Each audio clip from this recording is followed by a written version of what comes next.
ধানমন্ডি ১০ আসনের বিএনপি মনোনয়ন প্রত্যাশী প্রার্থী ব্যারিস্টার নাসির উদ্দিন অসীম ধানমন্ডি এবং কলাবাগান এলাকায় নির্বাচনী প্রচারণায় বলেন, সম্মানিত এলাকাবাসী, সম্মানিত ব্যবসায়ী ভাইয়েরা, দোকান মালিক সমিতি, এই কলাবাগানের বাসিন্দারা যারা আছেন তাদের উদ্দেশ্যে দুটি কথা বলছি।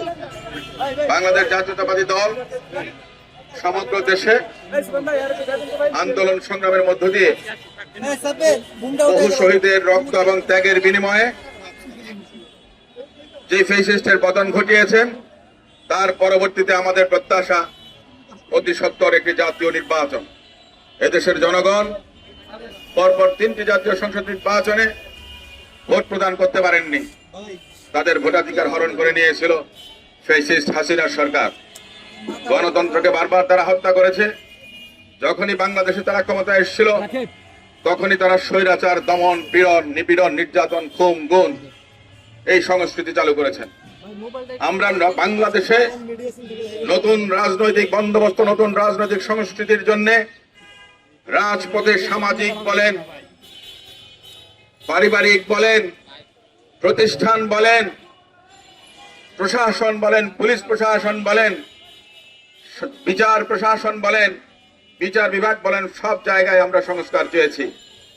আমাদের দলের নেতা জনাব তারেক রহমান রাষ্ট্র সংস্কারের 31 দফা দিয়েছিলেন 2023 সালে।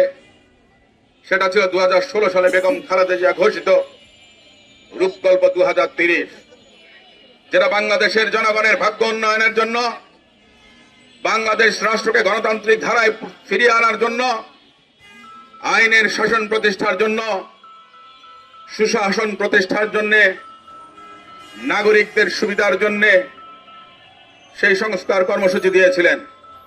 অনেকে সংস্কারের নামে কালক্ষেপণ করে জাতীয় সংসদ নির্বাচনকে অনেক দূর পর্যন্ত নিয়ে গেছেন। অতীত স্বৈরাচারের পতনের 6 মাসের মধ্যে নির্বাচন হওয়া উচিত ছিল। আগামী ফেব্রুয়ারি 2026-এ যদি নির্বাচন না হয়, এদেশের স্বাধীনতার সার্বভৌমত্ব বিলীন হবার আশঙ্কা আছে। সেই গণতন্ত্রের জন্য লড়াই সংগ্রাম আমরা করেছিলাম।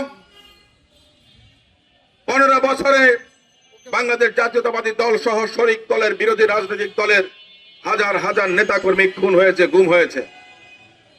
জুলাই আগস্ট অভ্যুত্থানের সময় হাজারের উপরে ভাই বোনরা আত্মাহুতি দিয়েছেন। তাদের রক্তের সঙ্গে এই সরকার যেন প্রতারণা করতে না পারেন, কিংবা কোন ষড়যন্ত্রকারী মহল যেন তাদের এই ত্যাগকে ভুলুণ্ঠিত করতে না পারেন, সেজন্য আমরা এখনো রাজপথে আছি। আমরা আগামীতেও থাকবো।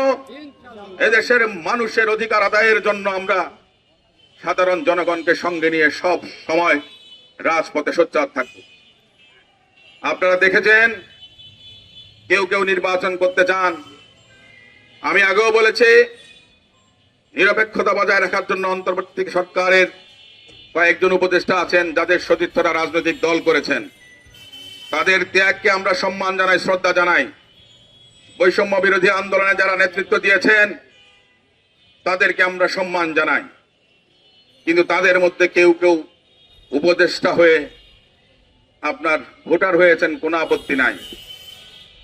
কিন্তু অত্যন্ত দুঃখজনক ভাবে জনগণের উদ্দেশ্যে, সাংবাদিক বন্ধুদের উদ্দেশ্যে বলতে চাই, একজন উপদেষ্টা গত 2 সপ্তাহ আগে এই ধানমন্ডি, নিউ মার্কেট, কলাবাগান, হাজারীবাগে 144টি মসজিদ, মাদ্রাসা, মন্দির, পীরের মাজার, দরগায় অনুদান দিয়েছেন প্রায় 10 কোটি টাকার উপরে। উনি সমগ্র বাংলাদেশের উপদেষ্টা। যদি দিতেন সমগ্র ঢাকা শহরে দিতেন, সমগ্র দেশে দিতেন। উদ্দেশ্য প্রণোদিত ভাবে শুধুমাত্র ঢাকা 10-এর যতগুলো প্রতিষ্ঠান আছেন সেখানে অনুদান দিয়েছেন। আমি এই অনুদান ফেরতের কথা বলছি না, অ্যাটলিস্ট ওনার জন্য দোয়া করছি, ওনার উসিলায় আমাদের অঞ্চলের এই প্রতিষ্ঠানগুলো কিছু সরকারি অনুদান পাচ্ছে। কিন্তু ওনার যে অসৎ উদ্দেশ্য, সুস্থ রাজনৈতিক চিন্তা করার মানুষ এই কাজ করেন না। এটা অনৈতিক, এটা অনৈতিক। এই ধরনের অনৈতিক কর্মকাণ্ড যারা করেন তাদেরকে এই সমাজ গ্রহণ করবে না। কারণ বৈষম্য বিরোধী আন্দোলন করেছিলেন এই উপদেষ্টারা দুজন, একজন দলের এখন নেতা। বৈষম্য বিরোধী আন্দোলন করেছেন, বৈষম্য বিরোধী আন্দোলনের নেতৃত্ব দিয়েছেন, কিন্তু দেখেন 15 দিন আগে কি পরিমাণ বৈষম্য করেছে। শুধুমাত্র ঢাকা 10-এ অনুদান দিয়েছেন, সারা বাংলাদেশের আর কোথাও না। তার আগে তিনি বিভিন্ন জেলায় 5 কোটি 7 কোটি টাকা ওনার মন্ত্রণালয় থেকে অনুদান দিয়েছেন, কিন্তু কুমিল্লার মুরাদনগরে দিয়েছেন 450 কোটি টাকা। তার পাশে আরেকটি উপজেলায় দিয়েছেন ওনার আরেক সহকর্মী হাসনাত আব্দুল্লাহর উপজেলা, সেখানে 380 কোটি টাকা। এই ধরনের অসৎ উদ্দেশ্য নিয়ে যারা রাজনীতিতে আসেন তাদেরকে দেশের জনগণ প্রত্যাখ্যান করবে। কারণ পতিত স্বৈরাচারের যারা ছিলেন তারা যেমন প্রত্যাখ্যাত হয়েছেন, যারা রাজনীতিতে ঢোকার আগেই ব্যবসার আগে চুরি শিখে বলে না, তাহলে তো পরিবর্তন হবে না। আমরা পরিবর্তনের রাজনীতি চেয়েছি। পরিবর্তন মানে এটা না যে মনের মধ্যে অসৎ উদ্দেশ্য নিয়ে জনগণের সঙ্গে প্রতারণা করার জন্য আপনি রাজনীতি করবেন।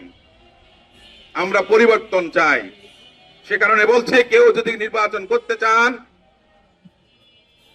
পদত্যাগ করে আসেন, রাজনীতি করেন। আমরা আমাদের দলের পক্ষে প্রচারণা চালাচ্ছি, ধানের শীষের পক্ষে, দেশনেত্রী বেগম খালেদা জিয়ার পক্ষে, জনাব তারেক রহমানের পক্ষে প্রচারণা চালাচ্ছি। আমরা জনগণের কাছে আমাদের আহ্বান, ধানের শীষের পক্ষে জোয়ার তুলুন। এই আহ্বান জানিয়ে আমি শেষ করছি। আল্লাহ হাফেজ। বাংলাদেশ জিন্দাবাদ, বাংলাদেশ জাতীয়তাবাদী দল জিন্দাবাদ, দেশনেত্রী বেগম খালেদা জিয়া।